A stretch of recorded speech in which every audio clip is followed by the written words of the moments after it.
then for more than 2 hours, we will get more interactive with the ambassador for New Zealand for Indonesia. And before that, I have a rules that you have to follow. And then I have information. It's not only in Zoom conference room, but also we have in YouTube live in FPCI Unpad. So before that, I wanna tell the rules for the Zoom in Zoom conference room. The first is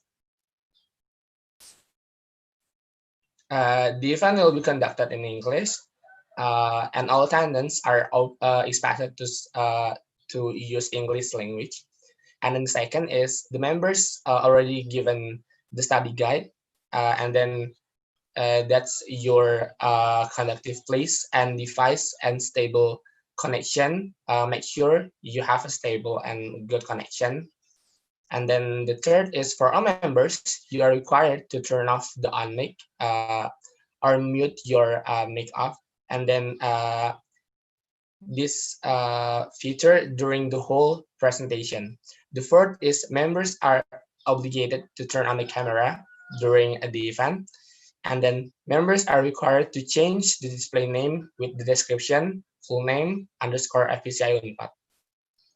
And then members are encouraged to ask questions at the Q&A session with the following instruction, using the chat box features that include the words ask, followed by full name, and then the question asked for the speaker. And then open your mic and then ask your question. That's for the Zoom conference rules. And then I will tell for the rules in the YouTube. The first is the YouTube live streaming link will be shared a day before the event. This event will be conducted in English, and then all attendees are expected to use English language. For all participants, we encourage you to use your original YouTube account, and then all participants are welcome to greet in the YouTube live chat by mentioning name and institution. For example, like hello, I'm Reza Ferdiansyah from Unpad. And then you can ask questions using the live chat features. And then you may begin to ask the presentation is started, and the moderator will collect the question in the Q&A session. That's all. Thank you, and then enjoy for this Eat Hitam with Ambassador. And then right now, before we move to next session, actually the most waited moment that we have, the good conversation with Ambassador for New Zealand in Indonesia. I will let you for the opening speech. The first opening speech came from representative of Universitas Padjadjaran, Mr. Arifin Sudirman, SIP MAIR, and then the time and place is yours, Mr. Arifin. Okay, thank you so much, Bagas. My name is actually Arvin, it's not Arifin, but so many people misspell my name actually. Okay, so it's okay. I assume that you are not IR student, I think. Okay, so thank you so much for the opportunity, Your Excellency, Dr. Jonathan Austin, Ambassador of New Zealand for Indonesia. Thank you so much for your time, for being here, actually probably in Jakarta, to having a very, very fruitful discussion with our students in Universitas Padjadjaran. So the title, it's very, very popular at the moment, and I think with the New Zealand and Indonesian relation in the time of COVID-19, I think both countries can also learn each other the best practice to manage this health issue. This is the thing that I think you should be able to take from this conversation, and hopefully I still remember that New Zealand is one of the countries that consider can be the best practice for for managing this health issue. I think hopefully the conversation can also give a positive contribution for Indonesia, especially in the time of COVID-19.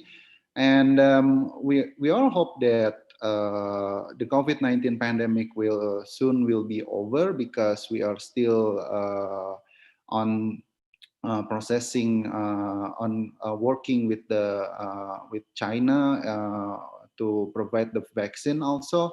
But hopefully, in the time being, we can probably Mr. Ambassador can also give a very good explanation on how New Zealand can manage this global pandemic, because this is actually really happening at the moment, and then we are really hoping how New Zealand can cope or sort this thing out very comprehensively. So thank you so much for your time in this very end of this weekend, and hopefully you can also have the very constructive and fruitful discussion with our students, and enjoy. Thank you so much. Okay, thank you so much for the opening speech, Mr. Arvin. And then for the next opening speech, we have Almas Ramawati as the project officer, also the president of FPCI Chapter Unpad. Almas, time and place is yours. Okay, thank you so much, Bagas. I hope my voice is clear. Good afternoon, distinguished His Excellency Dr. Jonathan Austin, as the Ambassador of New Zealand for the Republic of Indonesia, Mr. Arvin Sudirman, as the representative from Universitas Padjadjaran, all member of Foreign Policy Community of Indonesia, Chapter Universitas Padjadjaran, and all the participants on Zoom, and also the YouTube Live, which already reached more than 100 participants right now on the YouTube Live. COVID-19 came without hesitation and changed how we live today. Due to the pandemic, we are required to stay at home to prevent the spread of the virus. However, the distance is not going to stop us to expand and enhance our knowledge. As a part of global society, the pandemic forced us to understand and learn better regarding the international issue, and one of them is the bilateral ties between Indonesia and New Zealand. Therefore, now we are presenting you with the first virtual tea time with Ambassador to dip and discuss more with the Ambassador of New Zealand. I would like to send my gratitude to the Ambassador, the MC, and all participants who make this event happen. I hope also the pandemic will end as soon as possible, and don't forget to keep safe and healthy. Thank you so much. Okay, thank you so much, Almas, for the opening speech.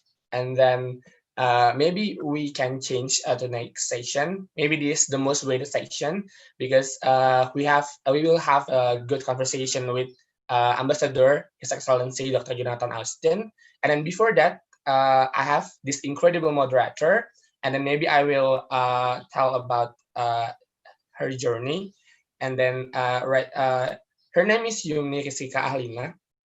After she graduated from Universitas Padjadjaran, majoring in international relation, right now she works in as a key opinion leader and publisher specialist of Mindshare in Group M Indonesia, and then also Yumni is outstanding student of FISIP Unpad 2019, and then she is a fast track graduated student from International Relation Unpad, and then Yumni.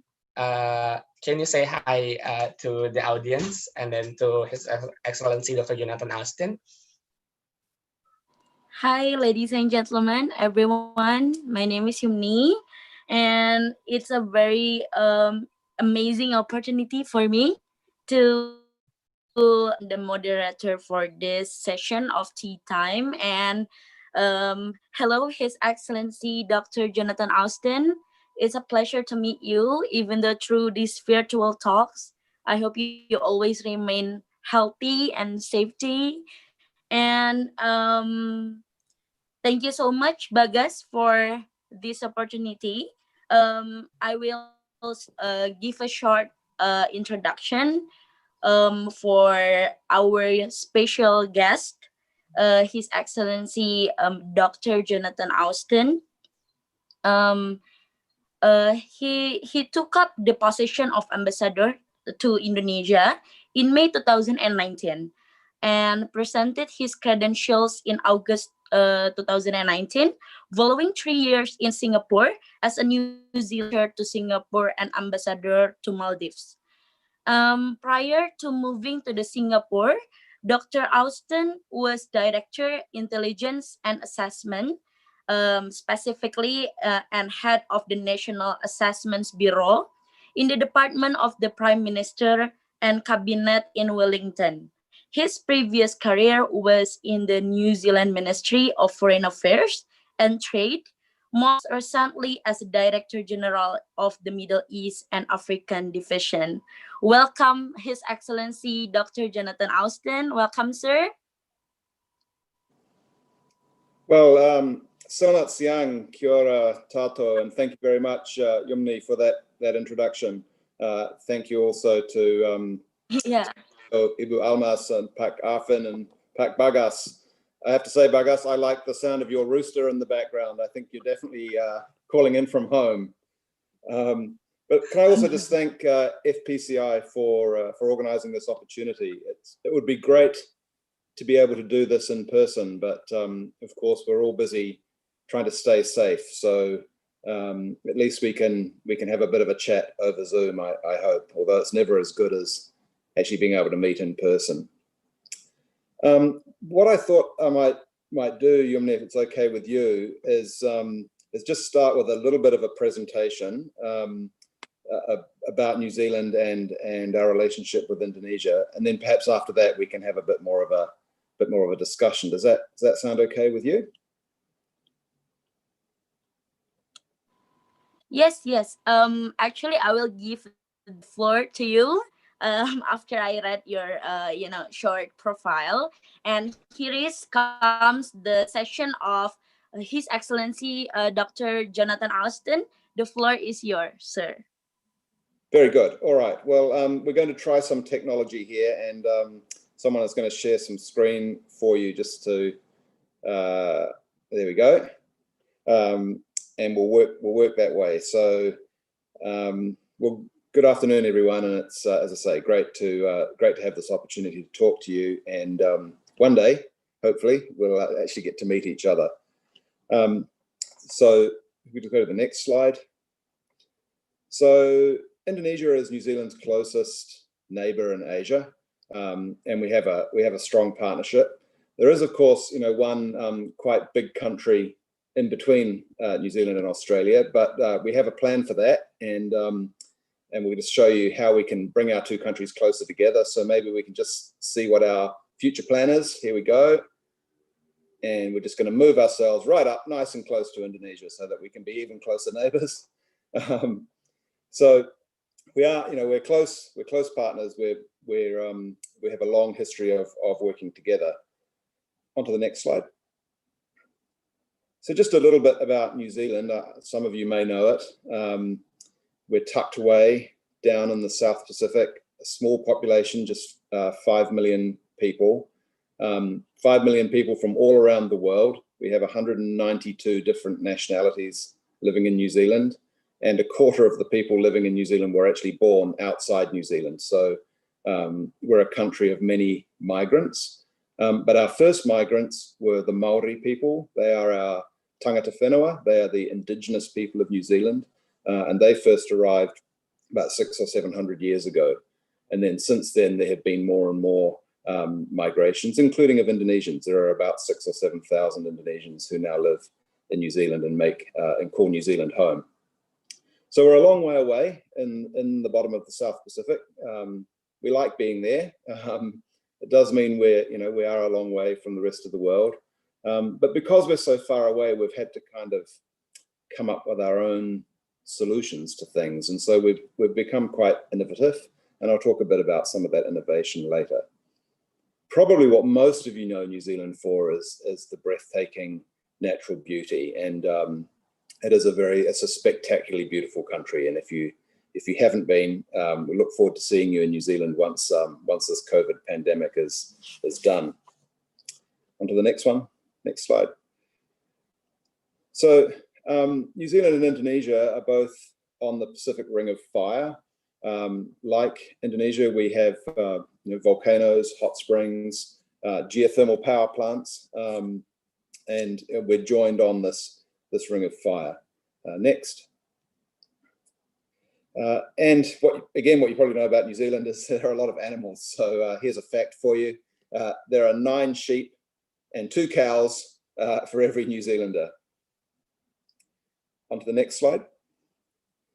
What you probably know less is that we think we're the world's oldest true democracy because we were the first country in the world to give women the right to vote. We're actually technically a constitutional monarchy. Our Queen Elizabeth, she lives in England, and we're very generous because we share her with the United Kingdom and some other countries. But she is actually the Queen of New Zealand, even though she lives in London. But actually, in the way the country really runs is through our parliament. We just have one chamber in our parliament, and that parliament is made up of all the different kind of peoples of New Zealand. And the cabinet, the ruling cabinet, it's multi-ethnic and multi-faith. It's very much like Indonesia. We have people of many different beliefs, many different ethnicities in our country and in our cabinet. Next. So we may be a small country, but we reckon we do pretty well on the global stage. Gives you an idea of how we rank on some of sort of the global rankings. We're number 1 in the world for perceptions of not being corrupt.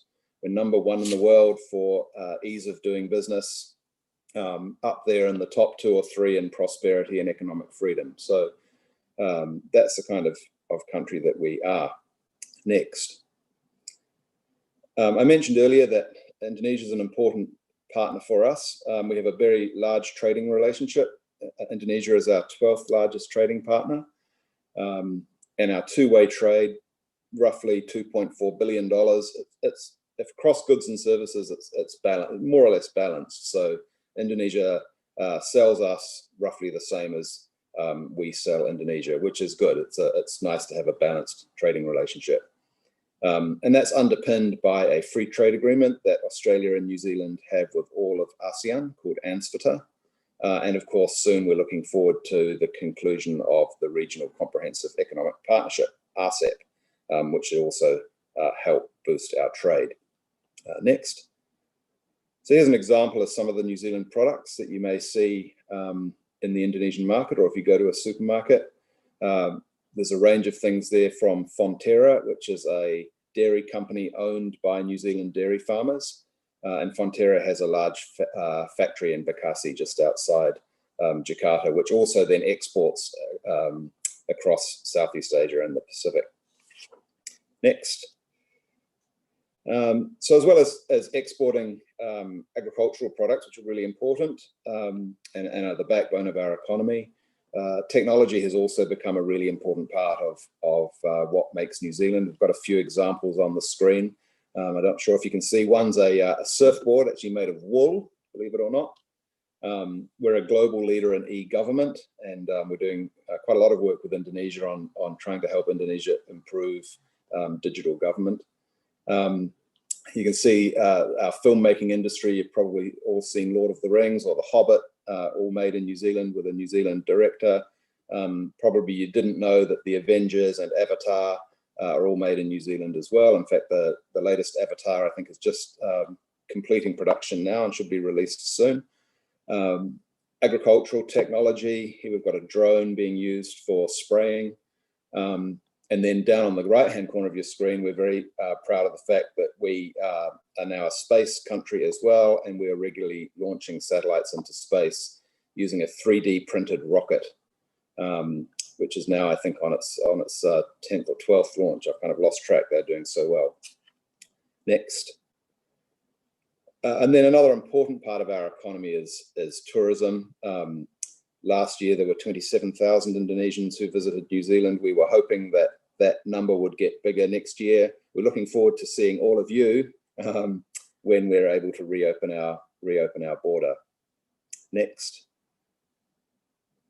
And then another important source of income for us, but also a great way of bringing in people from around the world has been through our education system. So all of our universities are in the world's top 3%. They're in the top 700 universities in the world. And some of them are actually in the top 100 in the world as well. Perhaps more importantly, and why a lot of students choose to come to New Zealand, is The Economist has said that New Zealand is the best country in the world for preparing students for the future. And I think if you talk to any of the 2,000 Indonesian students who have been studying in New Zealand, they'll tell you what a fabulous experience they've had. But it's an important part of our relationship with Indonesia too. Next. And then another big component of the New Zealand-Indonesia relationship is our aid program.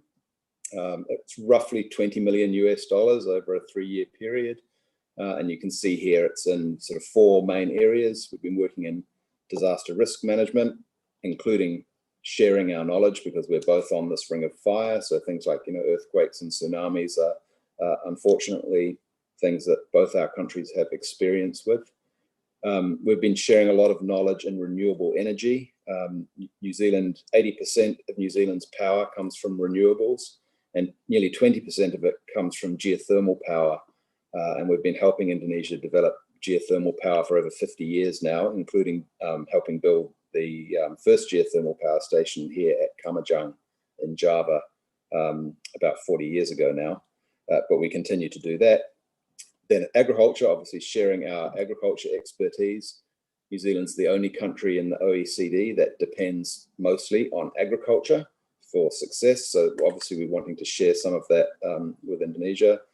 And then a fourth area of just general knowledge and skills, because we're very happy to share what we have learned and to help Indonesia, our closest neighbor and friend, to develop. So that's just a bit about the New Zealand-Indonesia relationship, but I was also asked just to talk to you about New Zealand's response to COVID. So if we could go on to the next slide. So at the moment, New Zealand is one of the only countries in the world where there is no community transmission of COVID. We were able to eliminate COVID in New Zealand in June.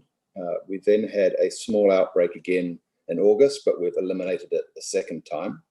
So you can just kind of see from this chart, this shows the total number of COVID cases in New Zealand, and you can see it peaking right back at the end of March and early April. We then went into a very hard lockdown, which I'll talk a bit more about. And then we basically eliminated it. The chart's a little bit misleading because you can see there are some cases, but that's because we're also counting cases that we detect at the border. If you're coming to New Zealand at the moment, you have to do 2 weeks of managed isolation in a government quarantine hotel and you have to have tested negative twice from COVID before you are released. So there's that big patch there. It's about a 3-month patch where we had no community transmission. And then you can see another little rise where we had a smaller outbreak in Auckland, which we've now eliminated. So, what that means is that if you're in New Zealand at the moment, it's a bit like it was in the rest of the world in 2019. People don't have to wear a mask. Restaurants, cinemas, bars, they're all open. There's no restriction. Last weekend, there were 30,000 people in the stadium watching a rugby game, just like normal, because we have no community transmission of COVID, and long may that last. So I thought I might just talk a bit about how we've managed to do that. So if we could go to the next slide.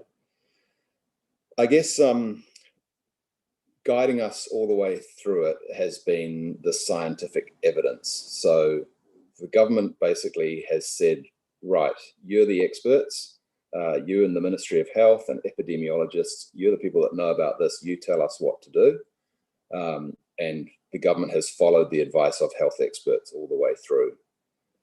One of the things that really helped us was that we locked down early. So we closed the border, which was a big decision. We've never, ever closed our border before, but the New Zealand border is closed to everyone apart from New Zealanders and people who always live in New Zealand. So we closed the border early, and then we went into into what is one of the world's hardest lockdowns very early. So for a month, basically all New Zealanders had to stay at home. They were not allowed to go to work. They were not allowed to go shopping. In fact, all the shops were shut apart from supermarkets, and only one person was allowed to go. And by keeping everyone at home, and literally you had to stay at home, you're not allowed to leave your suburb, your town, you had to stay at home. And because we were able to lock it down really hard, that meant that we were able to eliminate COVID because people couldn't give it to anybody else. And I think, so that helped. Closing the border, a very tough early lockdown. Then I think another thing that was really helped too was very clear communication. So throughout that early period, the Prime Minister and the Director of Health, the head of our health department, every day at 1 o'clock, they would update the public and then take questions from the media. And that became something that pretty much everyone in New Zealand, tuned into, because we all wanted to know how things were going. It was 8 o'clock in the morning in Jakarta, and I was tuning in from here. But I think the really clear communication, everybody said the same thing. You weren't getting, some ministers saying one thing and other ministers saying another thing. Everyone was on the kind of the same message. And that was also true for the government. So government departments were all expected to work together to solve the problem and to eliminate COVID. And again, that was a clear expectation. Every government department was figuring out, what can they do to help eliminate this terrible disease. And then to help understand where it was, we really ramped up our testing. So at one point, New Zealand was testing more people than Indonesia. We have 5 million people compared with your 270. But the only way you can find this thing and to get rid of it is to find out who's got it. So you have to have a lot of testing. You need to get the test results back very, very quickly, and then isolate the people that have it. So testing and identifying who had been unlucky enough to get COVID was a really important part of our approach. Next slide. So we've worked on a system of alert levels. I think most countries around the world have had these. I won't go into all the details, but basically when we were in full lockdown, that was what we called level 4. And then when we allowed some movement, it was level 3, and level 1, level 2, some restrictions on movement around the country. And we can basically move up and down those levels depending on what the state is of transmission in New Zealand. And as well as the health response, there's been a very big economic package for New Zealanders. So some of this won't come as a big surprise. Obviously, support for the health sector. We were worried early on that we would have enough space in our hospitals. We wanted businesses to keep going. When you do a lockdown and people can't run their business, the government decided that it would just pay the wages of people, because we wanted people not to feel they had to go to work. We needed people to stay home so that we could save lives. And so the government basically said, well, we'll pay the salaries of workers for that time. Then we were worried about vulnerable communities. So that included people like even people that had been traveling in New Zealand and then got stuck in New Zealand. So tourists and people that were there on work schemes. So how can we look after them? And then another area was also support for our exporters and our importers. So one of the problems for New Zealand, because we're so far away, is that when people couldn't travel, the planes stopped flying, and without the planes, we couldn't export our air freight. So how could we support airlines to keep flying just so that they could take freight out of New Zealand? So that's what we did in New Zealand, but we weren't just thinking about ourselves. We were also keen to support Indonesia and our other friends. So we've had quite a big package of support for Indonesia over the last 6 or 7 months. It's about 6 or 7 million New Zealand dollars. So a large chunk of that went to UNICEF to help with their work on sort of basic hygiene around the country. But next slide, please. Also some support to the University of Gadjah Mada and Jogja for some of the things that they've been doing. We put a lot of money early on to the Eichmann Institute at a time when Indonesia was struggling with enough materials to do testing. So that was to help them buy the materials they needed to increase their testing. And then we've also provided some money to the Indonesian Red Cross. And we'll keep looking at what we can best do to help Indonesia manage the crisis until such time as we can get a vaccine. And of course, both our countries are active internationally on vaccines. New Zealand has agreed to join the COVAX facility, which is where kind of richer countries, I guess, put in some money in exchange for less wealthy countries getting vaccines at a cheaper price. And the great thing with COVAX is that you're not just stuck with 1 or 2 Chinese vaccines. You actually have access to the world's leading vaccines, and whoever has the best ones will be the ones that we all get to have. So we've made a significant contribution to that, which will also help benefit countries like Indonesia. So whakawhetai kia koutou. I think I'll probably stop at that point, and let's have a discussion. Thanks very much. Thank you very much, sir. It's a very clear and it's very insightful explanation. And from what I note already, that the commitment and the efficiency of the response to this pandemic is the most important point, right? Because what I saw is that New Zealand have a very clear and systematic and a very early way to lock down. That's why it's more efficient, it's more effective to tackle or prevent this virus actually spread out to be more wide than before. Thank you very much, because that's the main point that me personally is that Indonesian people sometimes still want to go out and then still want to hang out, and it's very hard to lock down themselves at their place, because they sometimes need space prior to working, so they still doing work from cafe and so on and so forth. Maybe this is a very fresh insight for us, especially to right now start to just like less our willingness to go out from home, to just keep maintaining the consistency of lockdown, right? Well, I Thank think you so much. I think we all like to go out, and it's very hard, isn't it? Staying.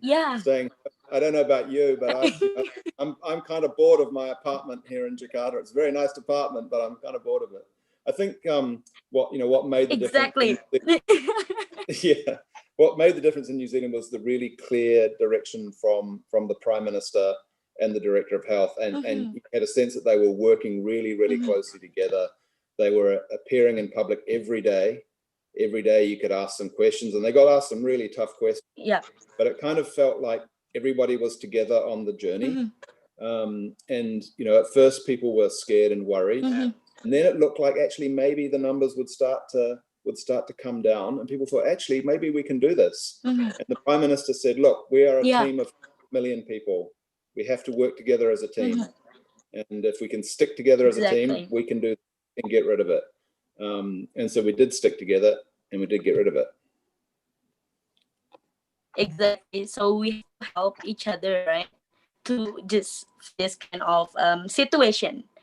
And right now, I would like to remind to the audience first, sir, about the questions and answer session of the rules. So I will open the session. First session consists of 3 questions come from YouTube Live, and 1 questions come from this Zoom meeting, because we actually on air in 2 places, 2 platforms.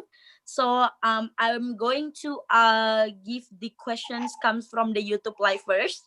The first one is from Renata Esrinia from Universitas Padjadjaran. The questions is like this. Seeing the state of Indonesia, which is on the verge of a recession condition of economic, what do you want to stimulate, or what New Zealand want to help or think to for Indonesia to stimulate more in the face of COVID-19 pandemic in the current situation, which is we coming to the second wave, right? So maybe His Excellency of Dr. Jonathan Austin can give the answer first. Thank you. Well, that's a tough question, Renata, and I'm not a macroeconomist. How do you stimulate your economy? And I think countries around the world are really wrestling with this. In New Zealand, our second quarter GDP dropped significantly. I forget the exact number, but 7 or 8%. Indonesia was not as bad, thank goodness. But clearly, there's going to be a big economic impact. And I guess what worries me is, in Indonesia, that's really, really tough. A lot of people could be brought back below the poverty line. And, it's one thing in New Zealand to say everybody must stay home. But I look at the kaki lima or somebody outside, if they're not out there working, there's no money, right? They can't feed their family. Yeah. So I do understand how difficult that is. How do you get an economy going again? Look, I think it's a real challenge. In New Zealand, we decided that it wasn't really a debate of the economy versus health. We decided that actually we had to fix the health problem and then we can deal with the economy problem. I think there'll be many people wanting to do PhDs on this in the future, which was the right approach. Right now, what I would say is that because we've been able to eliminate it, it means that the domestic economy is going really well. Because people can move around, people can shop, people can, but what we're really struggling with is some of those things that I talked about in my presentation. So tourism in particular, which was our number one foreign currency earner. Tourism is basically on hold until we can reopen the border again. And we can't reopen the border until we can be sure that there's a way of keeping COVID out. So Renata, I don't know how the answer. I think it's all very difficult. Where each country is going to have to kind of work through this according to their own conditions. Yeah. Okay. Thank you. And here is the second questions. Come from this is a student from Universitas Pendidikan Indonesia (UPI), Muhammad Atta. The questions is like this. Does Mr. Austin think that New Zealand's method of controlling this pandemic can be applied in Indonesia? So you may answer this question. Yeah, that's a good question, Muhammad. I mean, as I said earlier, I think many people will look back on 2020 and say, who got it right and who had the best approach. And it's kind of difficult, now that things are moving along to apply that. I guess what might be possible is that in the parts of Indonesia where COVID is not so widespread, it might still be possible to try and take a New Zealand type approach. You could on an island or where you could actually say, okay, let's try and lock down this island. Let's control, who comes in and out. But to do that, you really need to have widespread testing and quick results and the ability to follow up, who has it. Because if you can't test people and get a result really fast, you basically have no idea where COVID is.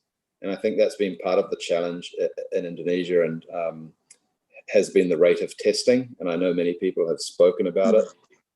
So the rate of it and the access to it. Because you also want people that think, I've got a sore throat or I can't smell. You want them to be able to say, I can go and get a test. It's really easy. It's going to be free. I'm going to find the result out, overnight. Because if you don't have that, it's going to be really hard to try and do what New Zealand has done. Yes. Okay. Thank you so much, sir. And right now, is the questions come from well, we got a lot of questions, by the way, because a lot of people really curious about doing questions and answer session with you. It's a very special moment. And now is about the bilateral relationship between Indonesia and New Zealand. It's from Universitas Brawijaya, Dinda Maharani. The question is, how does the strategic relationship between Indonesia and New Zealand keep up with this COVID-19 situation? That in any, is there any challenge, big challenge and effect that comes and impactful to the bilateral relationship between Indonesia and New Zealand? You may answer these questions. These are all really good questions, and I can tell that these are foreign policy, people that are studying foreign policy. Look, I think yeah, the whole world has been distracted by COVID, and dealing with COVID itself, whether it's getting vaccines or addressing border problems, or working out how you repair your economy with COVID, that has been the overwhelming foreign policy priority. But some of the things that make New Zealand and Indonesia have a close relationship have not changed. Indonesia is still the closest country in Asia to New Zealand. We would like to be closer to and more integrated with Asia. We are both multi-racial, multi-faith democracies, and that's not something to be, just to be dismissed. I mean, Indonesia, for all its challenges, is clearly a democracy now, and isn't that a great thing? We have so much in common about that, and that we can learn from each other about that, both good and bad. So democracies have to work together in this world where there are alternative forms of government which are not as good, and where the people's rights are not respected. So I think the geography, us being near each other, that hasn't changed. The need for New Zealand to be even closer to Asia, that hasn't changed. The need for democracies like ours to work together and defend the values that matter to us and to our people, that hasn't changed either. So I think once we can move beyond COVID, it's going to be back to the same things that were important to us in the past. And so the other thing that hasn't changed is the importance of our markets to each other. New Zealand's an important market for Indonesia, and so is Indonesia for New Zealand. Okay, thank you, sir. Next is the questions from Zoom meetings, this room actually. So I will let somebody who wants to ask to turn on the microphone, and then mention the name and the university of that person, and then ask directly to our special guest, to Mr. Ambassador. So who wants to ask first? Thank you. So if I see the chat, that will be me. Thank you. So good afternoon, Mr. Jonathan Austin. So I'm Yasmin. I'm also the member of FPCI Chapter Universitas Padjadjaran. I have one question for you. So in my opinion, one of the key way to succeed the handle of this pandemic is public trust to the government. So my question is, what is the strategy of the New Zealand government in making sure the transparency and accountability of information for the public, especially for the New Zealand people itself during the COVID-19 itself? Thank you. Thank you, Yasmin. That's a really good and important question, actually, because I think if the public doesn't trust the government, then you've got a real problem on your hands as the government. And that's why I mentioned the fact that our Prime Minister and Dr. Ashley Bloomfield, our Director of Health, were appearing every day in front of the media, because for us to have succeeded, we had to bring the people with us. So the idea was kind of maximum transparency. Just tell the people what it is that we know. We're not hiding anything. This is what we know. Really clear messaging. This is what we need you to do. And a sense of trying to bring everybody together. The team of 5 million, we're all on a team. We can beat this together. We need to stick together. That I think really, really helped. It doesn't mean that in New Zealand there's not, plenty of debate about whether we did the right thing or not, or whether we should be as fierce about the border, or whether we could have done things in different ways. But I think most people felt that the government was being really honest with them and very clear with them, and that they could trust the government to do the right thing. If we hadn't had that, it would have been a lot harder, So we were fortunate in that respect, I guess. New Zealanders generally trust their government and think that the government is there trying to help them, even though we argue a lot about whether the government is doing it the right way. Trust in government and trust in the public service is still high.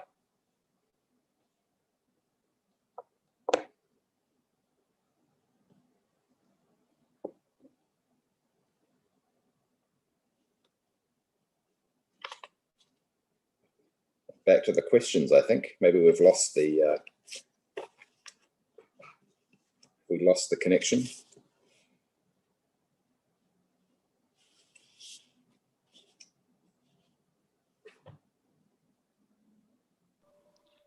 Hello. I think the moderator hasn't unmuted the mic. Okay, thank you. We thought we had lost you for a bit. Can you the internet connection? Hello. We can hear you now, I think. Okay. Thank you so much for your answer. Now we're gonna proceed to the next question. Comes from Glenn. He's from this Zoom meeting too. Floor is yours, Glenn. Please turn on your camera and microphone.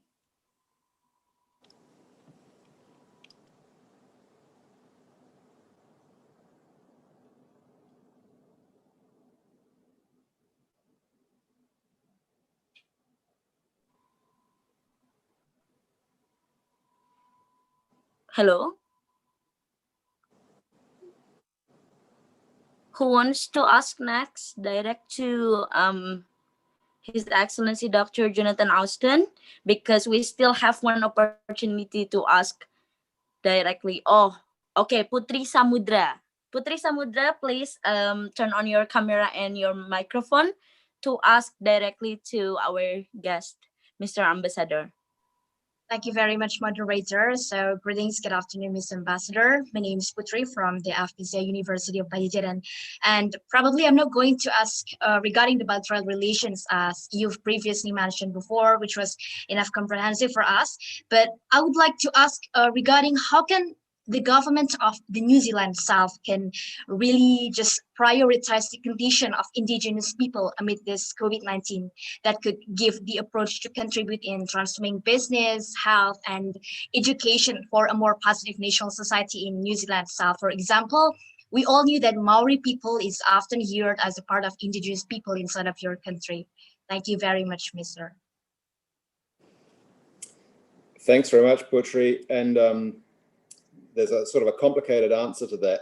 I guess we've been particularly concerned for Maori and Pacifica people, that's people from the Pacific Islands, because we know that they are amongst the most vulnerable to COVID as a disease. So working out how we can best kind of protect them has been a priority. But it's also true that unfortunately, Maori and Pacific Islanders are among the less wealthy New Zealanders. So when the economy goes down, they may be more likely to lose their jobs or less likely to have the money that you need to kind of see you through, which is why the government's economic package was really important. So, that wage earners and things were paid a salary. I'm married to a Pacific Islander, and in our family, some of them lost their jobs during COVID, but luckily the government was there to provide some salary for them. So my brother-in-law, he still has a salary even though his job is gone. He's busy looking for another one. So that was part of the way that we have sort of worked with them. But more broadly, I think Maori are they're the first people that came to New Zealand. Colonial settlers. Orang Puti like me, we came later. And so So part of what we've been trying to do in recent years is to restore some of the rights and the resources of Maori people.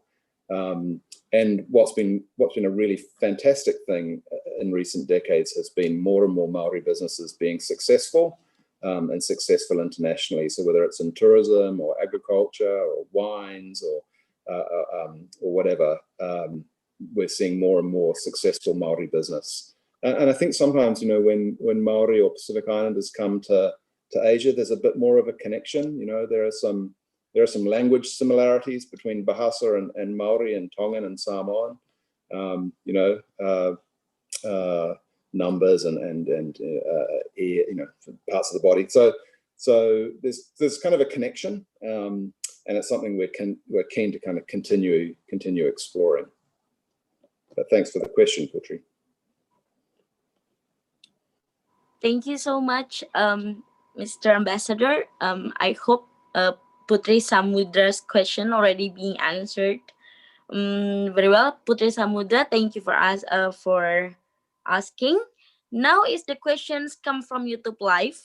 It's from Raihan from Universitas UPNVJ. So here's the questions. How could New Zealand controls the condition of the economic to be better than the projection in this condition? And how about the condition of small and medium enterprise business in New Zealand during the pandemic? Mostly the questions about economic because it's a light sector that is impacted from this situation, sir. You may answer these questions. So I think in New Zealand, Raihan, it depends on what your SME business is. And I should say that in New Zealand, basically all our businesses are SMEs. You know, we only have one big global company, Fonterra. It's a dairy company, but even it is actually owned by the farmers. So the farmers own it. It's a cooperative. So basically all our businesses, more or less, are SMEs. So it depends what kind of SME you are. So I mentioned in my presentation that New Zealand depends a lot on agriculture for our success. So if you are in the agriculture, you know, if you are growing onions to export to Indonesia, or you know, apples, or if you're growing sheep or beef meat, wool, then most of those sectors have actually been okay. You know, there has been no kind of global food shortage. In fact, food trade has continued to work well. Prices have kept up. So if your business is around agriculture, then it's been okay. At the other end, though, if your SME was a tourism business and you relied on, you know, hosting tourists from Indonesia or wherever, then there's been a really, really big problem. So the government's wage subsidy has helped, but I think in the tourism sector, they will be hoping that the border can reopen at least to some countries. And we have an agreement with Australia to open what we're calling a bubble with Australia. And already, in fact, today, New Zealanders can travel to parts of Australia without having to do quarantine. And we hope that soon it will be possible for people coming from the parts of Australia where there is no COVID transmission. And that's not all of Australia, obviously, because I think the state of Victoria has had a big problem. But we hope that soon, at least, Australians will be able to come to New Zealand without doing quarantine. And that's around 40% of our tourists come from Australia. So for those SMEs, at least there will be, you know, nearly half the tourists coming back. But I think, and this is something that Indonesia will have to deal with, and you know, particularly in places like Bali, I think it's going to be a few years before we have the same kind of numbers of tourists and people traveling that we had in 2019.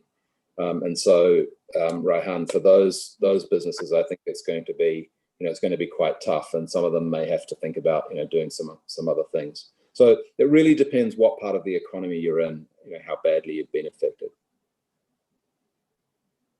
Yeah.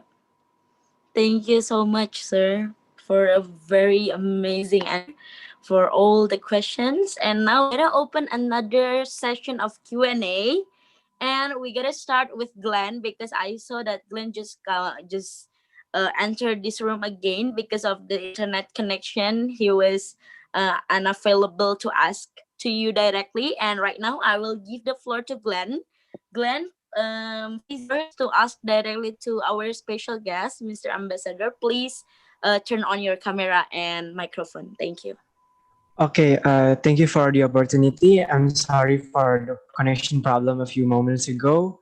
Good afternoon, His Excellency Dr. Jonathan Austin. Today, I would like to ask a question regarding to the New Zealand success to tackle COVID-19 pandemic.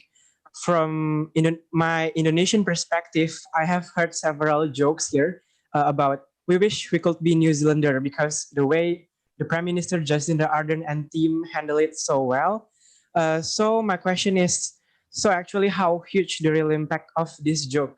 Do the number of applicants for citizen and naturalization for PRs increasing? Thank you. That's a good question. That's a good question, Glenn. Apparently, in the United States, during the first presidential debate between President Trump and Joe Biden, searches for "Can we move to New Zealand" on Google went up 100 times. So whether that was a reflection on US politics or whether it was about COVID, I don't know. You can be the judge.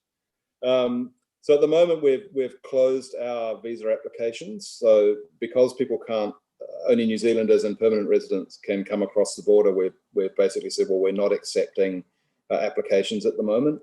So it's kind of hard for us to know, what the answer is. In recent years, large numbers of people have been moving to New Zealand, and we really welcome having people from around the world. We think that having more foreigners come to our country actually makes us better and makes us stronger, because there's strength in diversity. So, although we're only a small country, last year over 130,000 people moved to New Zealand. So 130,000 out of 5 million. My math isn't good enough. That would be, if that was Indonesia, what would it be? 3 or 4 million people moving to Indonesia, just by way of sort of scale. And we have people from 192 different countries. That means people bring their own networks and their own knowledge and their own way of thinking, their own kind of international connections. And for us, we think it makes New Zealand a better place. So in a city like Auckland, our biggest city, nearly half the people that live in Auckland were born outside New Zealand. So in fact, after Toronto and Canada, it's the second most diverse city in the world. So we hope that once we can overcome this COVID pandemic, that we can start opening our visa system again. We hope that we can open our student system again. So many people would come to New Zealand and study, and then we allowed people, while they were studying in New Zealand, you could also work. So that helped, including helping paying the fees for some people. And then after you'd got your degree, you were then able to stay in New Zealand and look for a job as well, because we were keen to have these talented people from around the world. And as I said, we've had over 6,000 Indonesians have moved to New Zealand, and it would be good to see more of them. So yeah, so once COVID's over, come and study in New Zealand, and then if you like it, which I'm sure you will, come and stay. Thank you for the answer. I hope I will visit New Zealand someday. Look forward to seeing you there, Glenn. Thank you. Thank you so much for Glenn for the questions, and thank you so much, sir, for amazing answer. And now we gotta go into the questions comes from YouTube Live again. It's from Daniel from Parahyangan University. It's about trade relationship. So how is the trade relationship between New Zealand and Indonesia during COVID-19 until this current situation, especially in the agricultural sector, such as like dairy products and meat and so on and so forth? So you may answer this right now. Floor is yours. Thanks, Daniel. So Indonesia is an important market for us for agricultural products. We sell a lot of dairy products here, but also meat and some horticultural products like sort of onions and apples. But it's also no secret that we have had our disputes with Indonesia over that trade. Indonesia is a very difficult market to access, mostly because of regulations, which are hard to predict and kind of overlap on top of each other. And we had to take Indonesia to the World Trade Organization over some of that access, and we won the case. And we're still hoping that Indonesia will do all the things that it needs to do. And the reason why I mention that is that part of the consequence is that Indonesians end up paying a lot more and having a lot less choice than they should have from these kind of regulations. So, for example, earlier in the year, there was maybe some of you knew, there was a shortage of brown onions in Indonesia. And the reason why there was a shortage is that that's the time when New Zealand onion growers send their onions here. And there's only 200 or 300 farmers of onions in New Zealand, but Indonesia is an important market. And in sort of March, April time, they like to sell their onions here. But we hadn't got an import authorization for the onions. So it meant that there were no onions in the shops. People in Indonesia were having to pay way, way more than they could because some people were managing to, I don't know, work out some way of getting onions in. And we couldn't supply a whole lot of onions to Indonesia. In the end, a lot of them went to Malaysia, and Malaysia was paying way, way less for onions than Indonesians were. I mention it because it's an example of how these kind of regulatory barriers can actually affect consumers. There's a whole range of things that we have in New Zealand that we sell in other parts of Southeast Asia that we can't sell here. Before I came to Jakarta, I was our ambassador in Singapore. And if you went into a Singaporean supermarket, there'd probably be 500 or 600 different products from New Zealand. If I go into my local supermarket here, I can maybe find 30 or 40. I'm always complaining to my trade people and saying, why don't we have more? And they tell me, well, the problem is that there's so many of these kind of regulatory barriers that make it hard for us to export more. So it's kind of a long answer to your question, Daniel. We would like to sell more here. We think if we could, then prices here would be better and Indonesian consumers would have more choice. But the overall trade has actually kept up. Indonesian demand has actually stayed strong for the things that we are able to sell. And New Zealand is also a big purchaser of agricultural exports from Indonesia. So one of our biggest imports is palm kernel expeller. So it's the waste from when you make oil palm. And we use that to feed our cows in the winter when the grass doesn't grow so well in New Zealand. So obviously we get great grass growth when the weather is warm, and then in the winter when there's not so much for them to eat, we need to find something else. And so we feed them palm kernel expeller from Indonesia as part of their diet. And then in a kind of, this gives you an idea of how kind of global trade flows work. So the milk from those cows is dried and it's sent back to Indonesia. And then in a factory outside Jakarta, we mix it with other things and we sell it in the Indonesian market and across Southeast Asia. So, we're both an agricultural importer and exporter to Indonesia. But the numbers, Daniel, have held up pretty well. I'd just like to see more things from New Zealand in the Indonesian market. So, inshallah, there'll be more.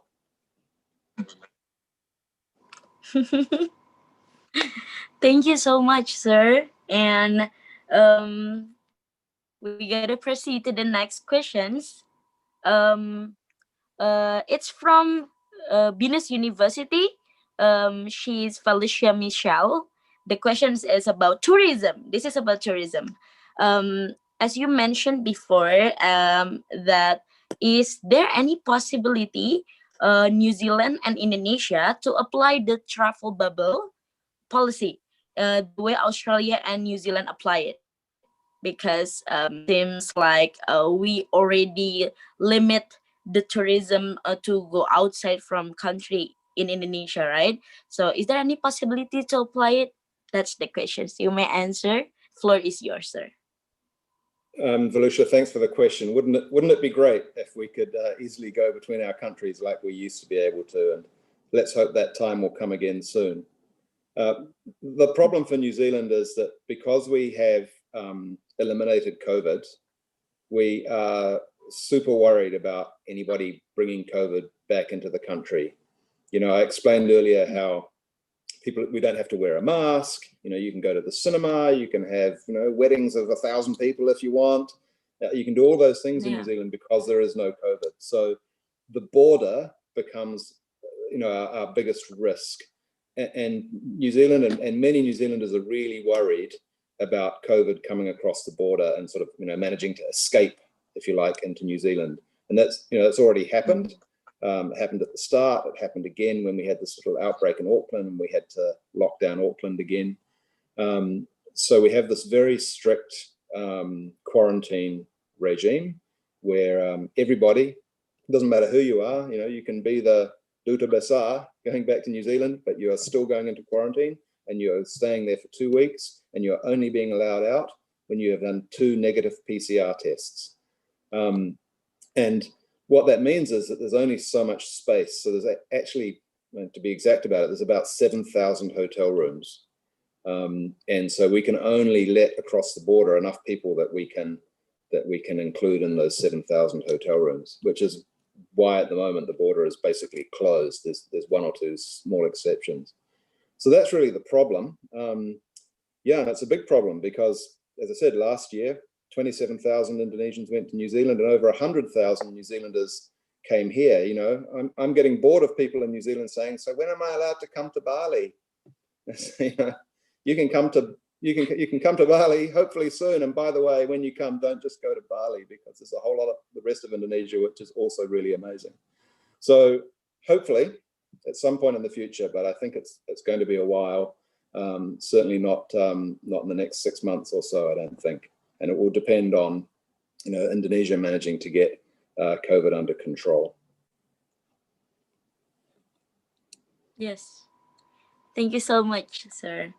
Now we're gonna proceed to the questions comes from this Zoom meeting. So I saw that Yudhistira want to ask. I will give the floor to Yudhistira to turn on the microphone and the camera and then ask directly to Mr. Ambassador. Floor is yours, Yudhistira. Thank you. Okay. Good afternoon, Mr. Ambassador. A few questions ago, we talked about the trade relations between both countries, and I would like to ask a question about you said, as you explained before, that we've got some hurdles in trades between our 2 countries. And in regard to that, I would like to ask about, are there any plans to create a bilateral agreement between both our countries, like the one that Indonesia and Australia did a few years back, the IASIPA agreement between? Are there any plans like that between both our countries? Yeah, thanks for the question. I think the question of a bilateral free trade agreement, and that's basically what the Indonesia-Australia Closer Economic Partnership Agreement is. It's effectively a bilateral free trade agreement.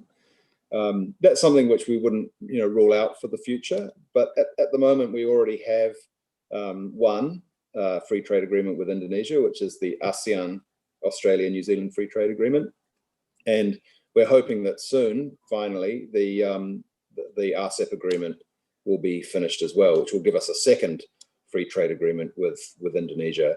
So at the moment, we think we should just wait and see how those agreements work. And we're also talking to ASEAN about an upgrade of the free trade agreement between Australia, New Zealand, and ASEAN. So that may also be an opportunity to look at what things that we can do together. So at the moment, we don't have a plan to work on a bilateral free trade agreement, but it's something that we might come back to in the future. Thank you so much, sir. Thank you, Yudhistira, for the questions also.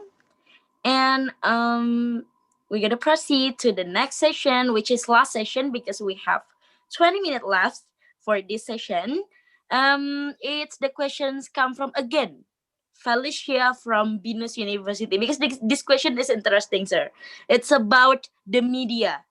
How New Zealand handles of the people who spread the hoax, the hoax about fake news about COVID-19 that stressed out people because it's quite impactful for the health level of the society. And because this is what happened in Indonesia, maybe we can learn from New Zealand.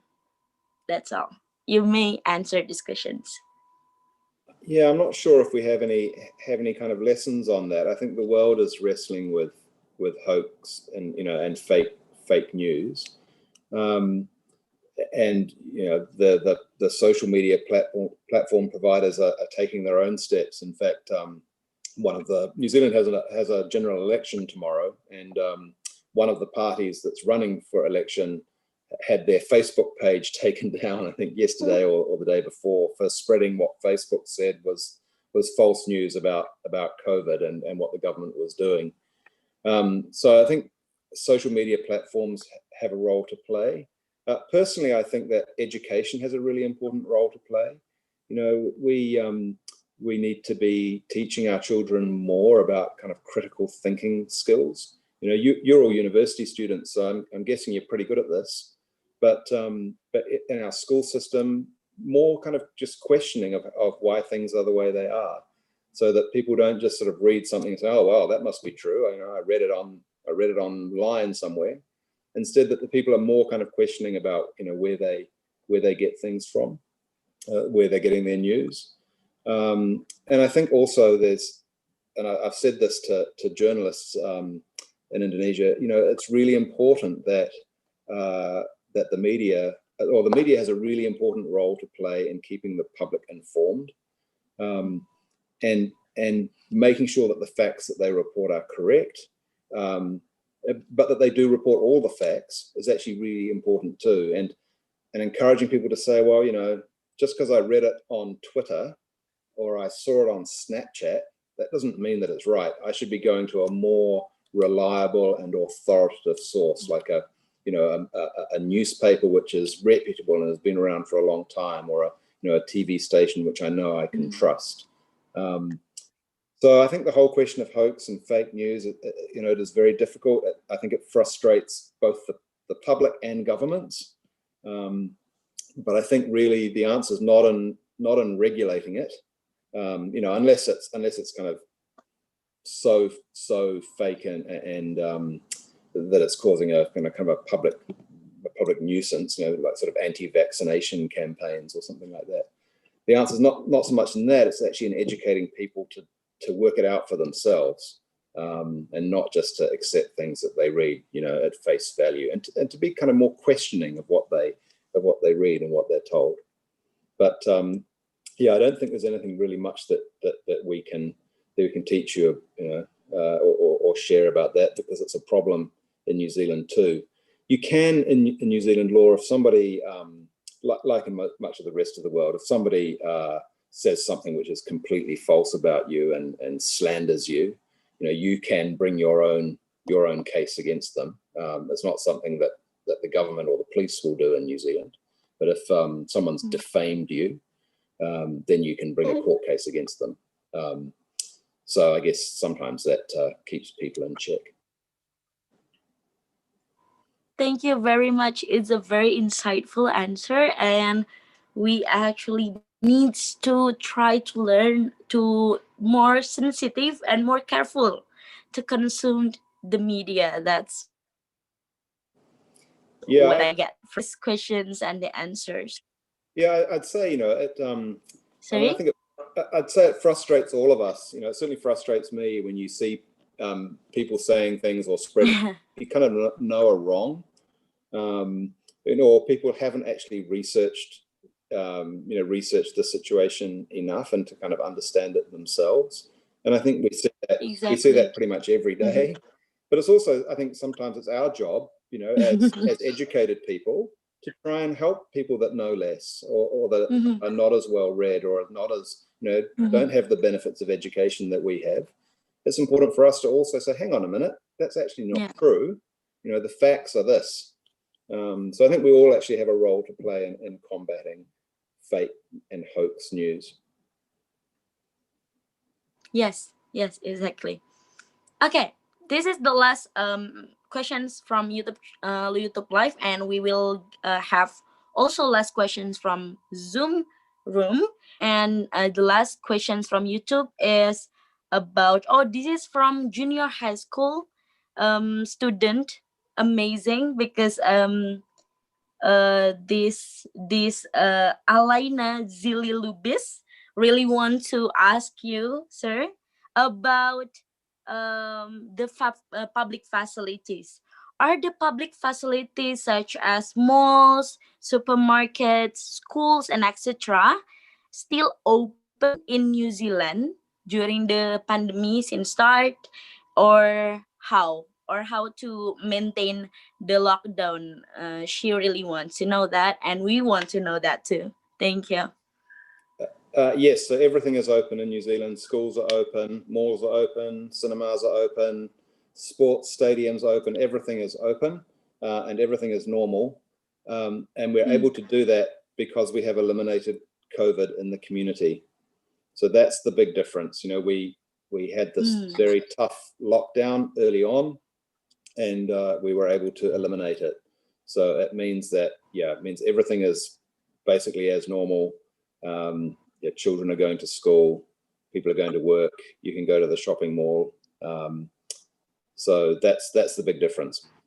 New Zealand is one of the only countries in the world where COVID, the community transmission of COVID, is eliminated. It's gone, which means that you can live your normal life, basically.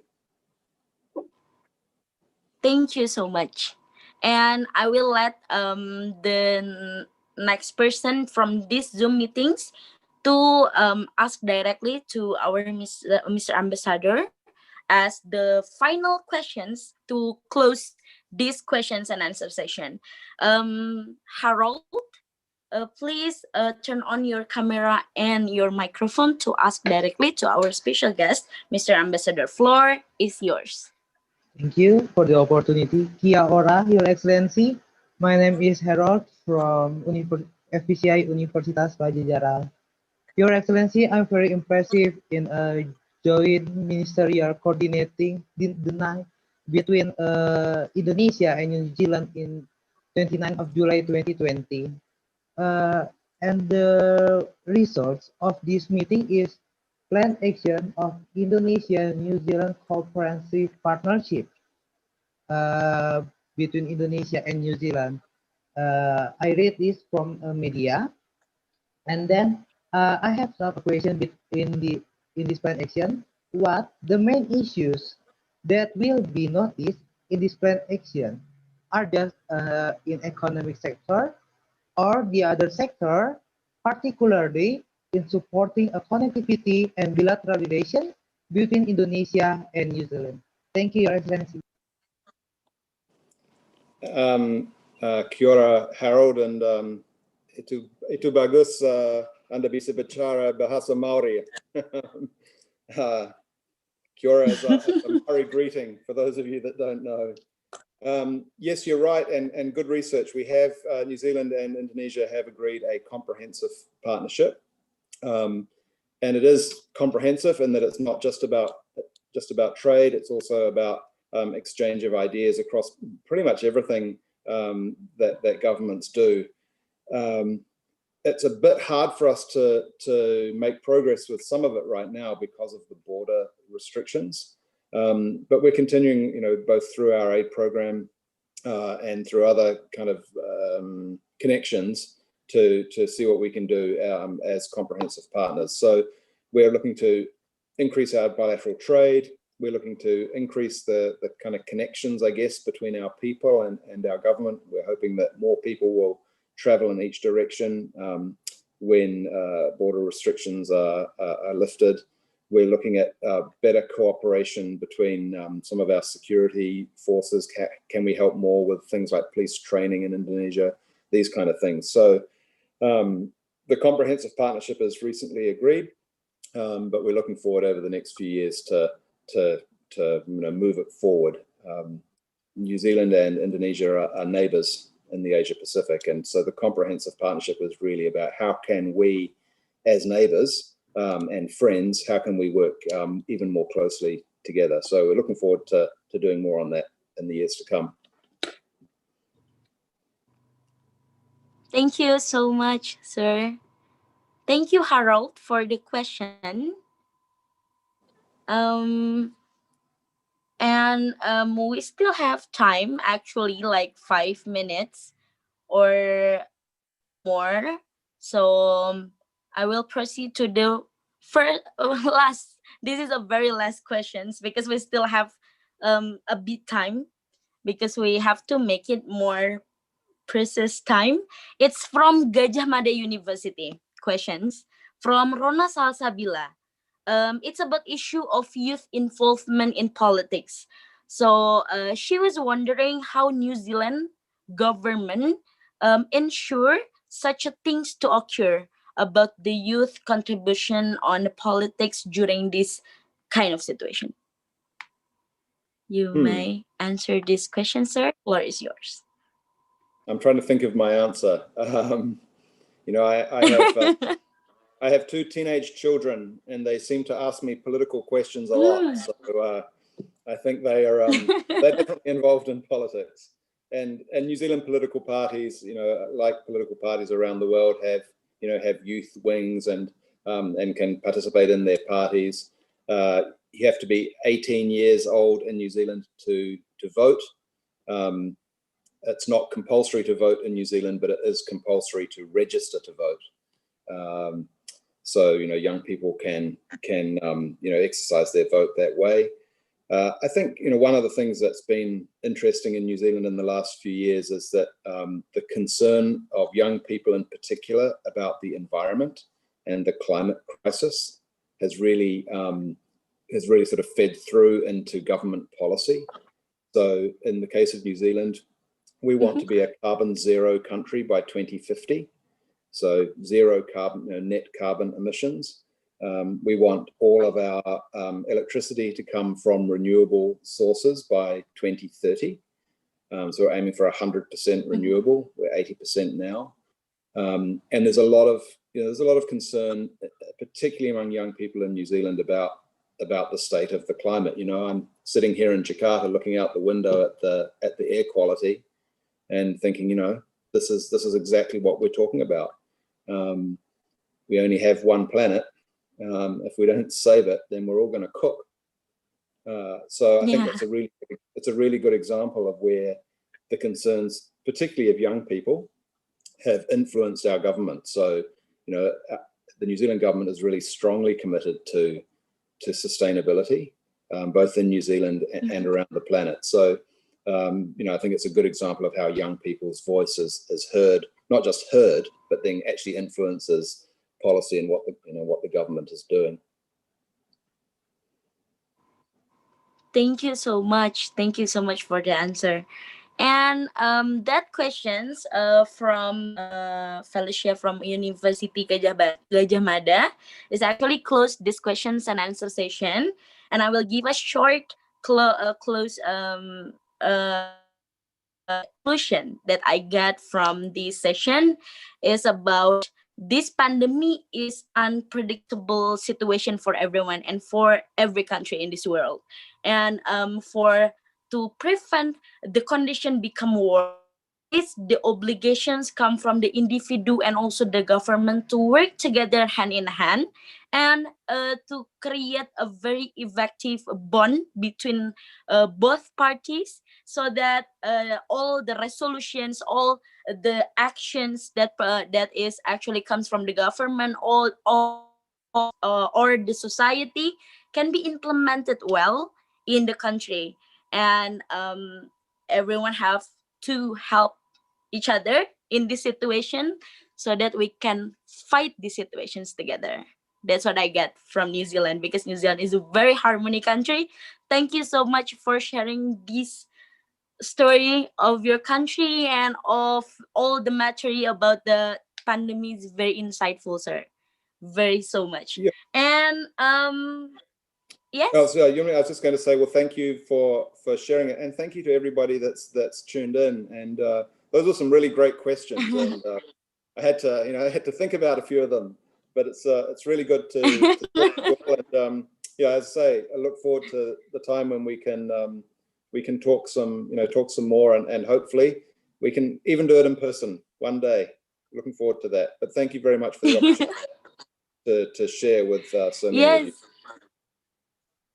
Thank you so much for have want to and pleasure to have you in this event, because when I heard that I am become the moderator for this event, it's a very huge opportunity. I'm very happy to meet you, even though through these virtual talks. So I would like to remind to the audience about the certificate of this event before I give this floor to back to the MC. For the audience who can get the certificate is for those audience that following 75% of these events, so that the committee will evaluating the audience that which one followed these events till the end or which one who not, and you can approach the committees for the certification. And thank you so much, FPCI Unpad. I really miss Unpad so much. I graduated at January, and thank you for having me back. And I will give the floor back to the MC. Thank you so much, sir. Thank you so much, everyone. Okay, thank you so much, Yumni, for the incredible moderator, and then also His Excellency Dr. Jonathan Austin for an incredible story and sharing to us. And then before that, before we move to the end of the section, which is virtual photo shoot, I want to ask in this Zoom room audience, maybe I just need one person. Maybe you can give your idea and maybe your maybe it's like a testimony about this event, like what do you think, and then what you felt since this event already run from the beginning until this time. Maybe you can raise hand or you can turn on your mic to speak up about maybe like a little bit testimony about it.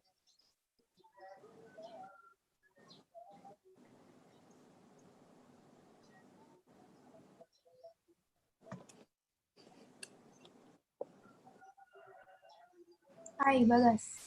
Okay, Aul, Hi. maybe you can give your opinion, maybe what do you think about New Zealand, and then after we heard about the perspective maybe from New Zealand, and then how New Zealand tackle about the pandemics, maybe you can give your opinion. Okay. So from this session, again, I'd like His Excellency Dr. Jonathan Austin for his presence today. I really had a pleasure time hearing about all the insights given and also all the enthusiasm that the participants give in today's meeting as well. From what I have heard and followed this last session, I believe that New Zealand has really, so the COVID pandemic tackling or handling situation in New Zealand is based on mostly public trust and also the concrete and also the transparency that the government gives to its citizens, so that the actual execution of the plan was really effective and also didn't really take a long time, because I think we have heard also that in New Zealand the condition is I believe it is way better than what we have in Indonesia right now, and it is also a task for us all Indonesians to be more aware and to be more sensitive about the issue, and also to act as an individual first, and to let's make and take a reflection from what our neighboring country New Zealand has done, and let's try our best as an individual to be more aware of the situation, to make actually a better impact on this COVID-19 handling pandemic situation. I think that's from me, Bagas. Thank you. Okay, thank you, Aul, for your sum up and your opinion about this event. And then before that, before we end this event, maybe we have a virtual photo shoot. Maybe all of the audience in Zoom room, you can turn on your camera and prepare for your best pose. Maybe you can set your costume to be a better one, and then the most important that you have to turn the camera. Okay, maybe this virtual photo shoot we'll do it with Fajar. Fajar, you can count the audience, and then you can guide the audience when it's ready. Okay, everybody already turn on the camera.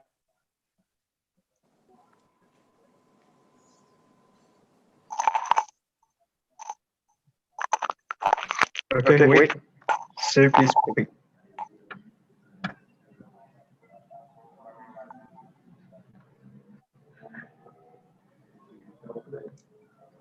Okay, maybe Fajar, you can start when it's ready. Okay. So, all of you are ready?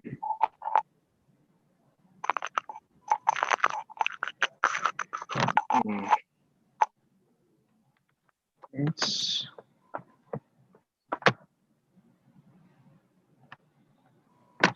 okay. Wait a minute. Okay, maybe we have to wait Fajar until it's ready, and then maybe this like the last calling for the audience in Zoom room who haven't turned on a camera. Please turn on a camera, and then because we will have a virtual photo shoot for this event. Thank you.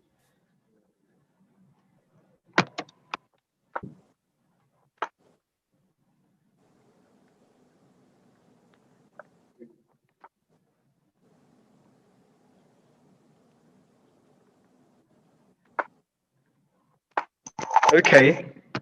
The petition is already. Okay.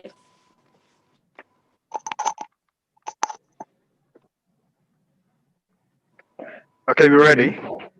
So, 1, 2, 3. Okay, wait.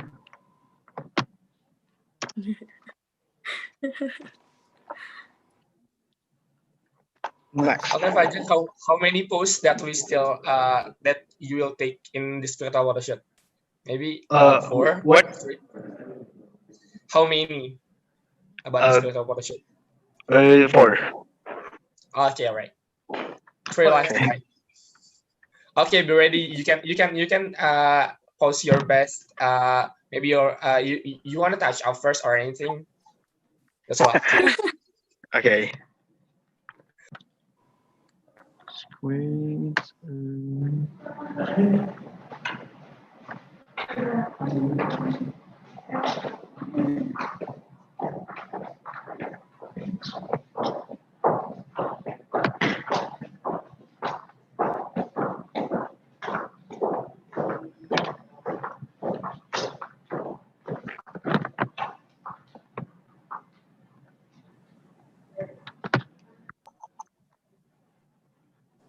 Okay.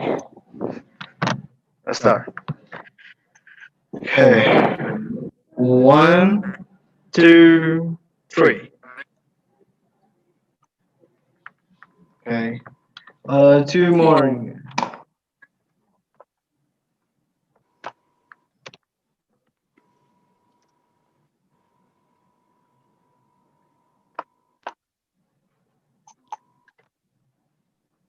We're ready. 1, 2, 3.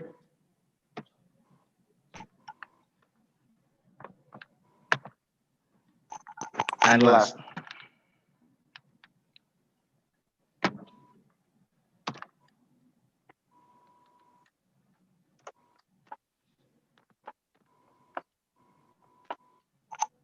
Well. Okay, ready. 1, 2, 3. Okay. Okay, thank you so much, Fajar, for the virtual photo shoot. Maybe for the member of FPCI, you can ask Fajar for the sum up for this virtual photo shoot. And then, okay, the virtual photo shoot marks the end of this event. So, Bagas Maulana Ahmad as the MC would gladly say thank you so much for His Excellency Dr. Jonathan Austin, who already shared and then talk about New Zealand and Indonesia. And then thank you for the member of FPCI who already stay with us from the beginning until this time. And then thank you also for moderator Yumi.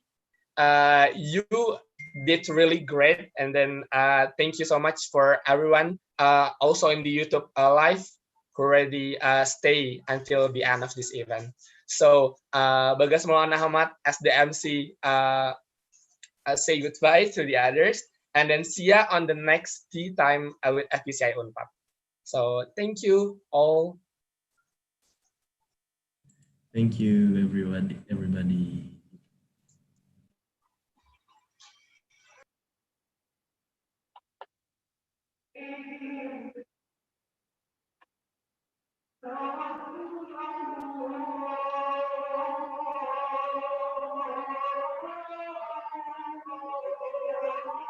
You guys can exit. Thank you, everybody.